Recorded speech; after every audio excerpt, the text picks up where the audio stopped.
अब हम बात करते हैं राजपूतों की वतन जागीर। राजपूत राजस्थान की राजपूताना की वे शासक जिनको वतन जागीर मिली हुई थी। अब आप कहोगे सर ये जागीर और वतन जागीर क्या है?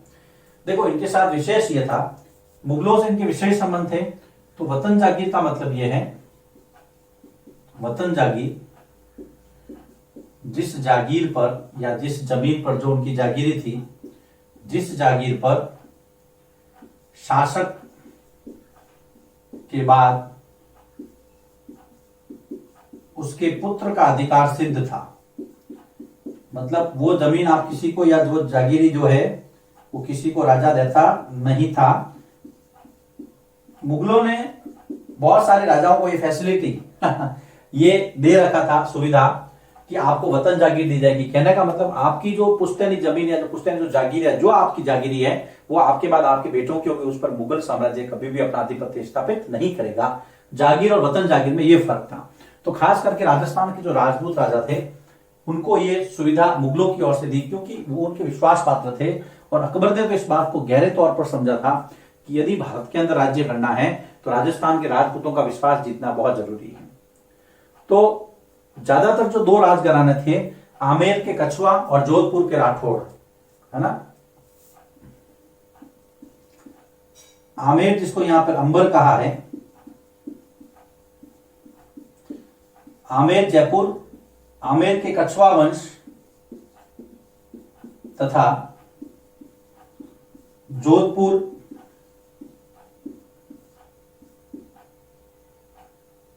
जोधपुर के राठौड़ वंश, है ना। जोधपुर के राठौड़ राजपूतों की सेवाएं मुगलों को विशिष्ट रूप से मिलती रही। मतलब इन्होंने बहुत हेल्प की अकबर की या मुगलों की। और मुगलों का जो साम्राज्य विस्तार था वो राजपूतों के बिना अधूरा था। राजपूतों ने अपनी जान पर खेलकर कई बार उनके लिए युद्ध जीते और उनके विश्वास को नहीं तोड़ा। तो आमेर और जोधपुर, ये दो आपको ध्यान में रखना है। जोधपुर की अगर बात करें तो जोधपुर के राजा अजीत सिंह, जोधपुर के राजा अजीत सिंह, इन्होंने गुजरात की सूबेदारी इनको दे रखी थी। ये मुगलों के समय गुजरात के सूबेदार थे। कई बार मुगलों से विवाद भी हुआ, लेकिन फिर भी विश्वास पात्र थे। गुजरात की सूबेदारी इन्होंने फिर अपने साम्राज्य विस्तार किया और नागौर को जीता। पाली से लगता हुआ, जोधपुर से लगता हुआ नागौर, उसको जीता। तो जोधपुर में राजा अजीत सिंह का नाम आता है। और अगर जयपुर की बात करें आमेर की, तो आमेर के जय सिंह, आमेर के जय सिंह सवाई राजा जय सिंह, है ना। इनको सवाई की उपाधि मिली हुई थी। आमेर के सवाई राजा जय सिंह की बात बहुत बार आती है, बहुत जिक्र आता है। सबसे प्रतापी शासक थे कछुआ वंश के सवाई जय सिंह। इनको 1722 में आगरा की सूबेदारी दी गई। 1722 में इनको आगरा की सूबेदारी मिली। आगरा की सूबेदारी 1722 में दी गई इनको। 1727 में इन्होंने जयपुर की स्थापना की और अपनी राजधानी बनाई। जयपुर की स्थापना और राजधानी बनाया जयपुर को 1727। याद रखना, जयपुर की स्थापना किसने की? सवाई राजा जय सिंह ने 1727 के अंदर। अगर हम बात करें तो इन्होंने देखो 12 वर्ष तक इन्होंने आगरा की सूबेदारी की, 6 वर्ष मालवा की सूबेदारी की। जय सिंह, सवाई राजा जय सिंह ने 12 वर्ष आगरा की और 6 वर्ष मालवा की सूबेदारी की। तो देखिए 12 वर्ष आगरा और 6 वर्ष ये मालवा के सूबेदार रहे। तो इतना लंबा समय काहे के सूबेदार रहना, तो ये सबसे पहले तो विश्वास पात्र और वीर दोनों काम जरूरी था। इनकी सेना, इनका तोपखाना, इनका बारूद बहुत ज्यादा था। इनके पास एक विशाल सेना थी, इनके पास तोपखाना था और बारूद था। इनके पास जयबान तोप थी, जो एशिया की सबसे बड़ी तोप है और संग्रहालय में रखी हुई है जयबान तोप। आगे चलते हैं। इन्होंने 5 वेधशाला या जंतर मंतर स्थापित किए। कहां कहां? तो जय सिंह ने, या सवाई जय सिंह लिखेंगे हम, राजा सवाई जय सिंह ने एक तो आपकी दिल्ली राजधानी के अंदर, फिर जयपुर राजस्थान की राजधानी, याद रखने का देखिए तरीका, दिल्ली जयपुर, फिर उज्जैन मथुरा और वाराणसी। उज्जैन मध्य प्रदेश के अंदर और मथुरा उत्तर प्रदेश और वाराणसी भी उत्तर प्रदेश। इन 5 जगह पर दिल्ली जयपुर उज्जैन मथुरा और वाराणसी में इन्होंने जंतर मंतर या इसको हम वेधशाला कहते हैं स्थापित किए। ये जंतर मंतर या वेधशाला क्या है? जंतर मंतर या वेधशाला, यहां पर खगोलीय पिंडों का अध्ययन किया जाता था। खगोलिकी का अध्ययन, खगोलीय पिंडों से संबंधित अध्ययन, खगोलीय पिंडों से संबंधित अध्ययन होता था। और बहुत ही उस समय की गणना और बहुत सारे जितने भी आप रिसर्च कह सकते हैं यहां पर किए जाते थे और बहुत सारे मेथड्स यहां से डेवलप किए गए। उसके बाद में हम बात करते हैं मेवाड़ के राणा प्रताप सिंह की। तो मेवाड़ के महाराणा प्रताप एक ऐसे राजा थे जिन्होंने मुगलों की अधीनता स्वीकार नहीं की और अकबर के साथ विश्व प्रसिद्ध हल्दी घाटी युद्ध हुआ। याद रखना, अकबर के साथ में हल्दी घाटी का युद्ध हुआ 1576 में। जीवन पर्यंत नहीं झुके ये और मुगलों से लोहा लेते रहे, मुगलों से संघर्ष किया और अपनी मातृभूमि की आजादी के लिए निरंतर संघर्षरत रहे और सफलता भी प्राप्त की। राणा प्रताप एकमात्र ऐसे राजपूत राजा थे जिन्होंने मुगलों की अधीनता स्वीकार उस समय नहीं की, अंत तक नहीं की।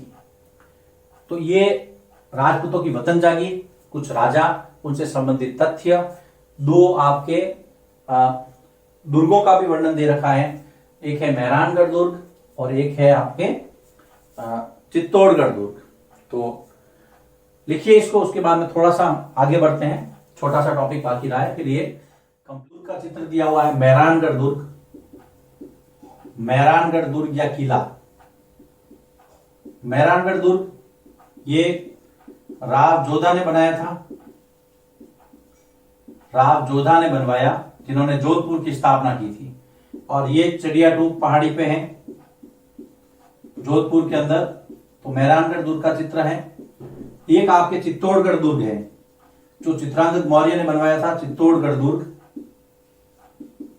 चित्रांगद मौर्य। और इस दुर्ग के अंदर बहुत सारी वीर गाथाएं जुड़ी हुई हैं। चित्तौड़गढ़ दुर्ग है ना, कहते हैं गढ़ तो चित्तौड़ बाकी सब गढ़ैया। तो चित्तौड़ दुर्ग जो है वो बहुत ही महत्वपूर्ण दुर्ग था और रानी पद्मिनी का जौहर यहीं पर हुआ है ना। आगे चलते हैं।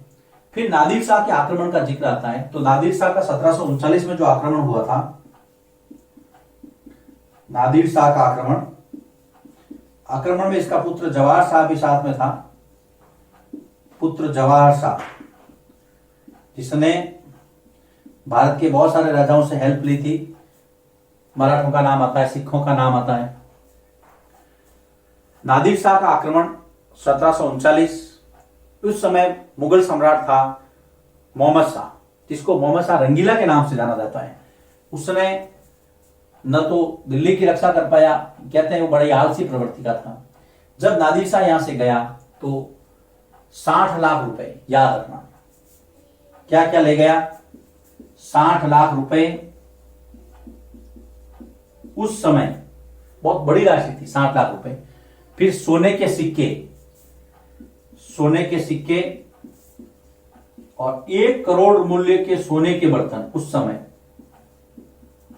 1 करोड़ मूल्य के सोने के बर्तन, जिसका मूल्य 1 करोड़ होगा, वैसे बर्तन भी वो अपने साथ में ले गया। उसके बाद में एक तख्ते ताउस या मयूर सिंहासन था। तख्ते ताउस या जिसको मयूर सिंहासन बोलते हैं,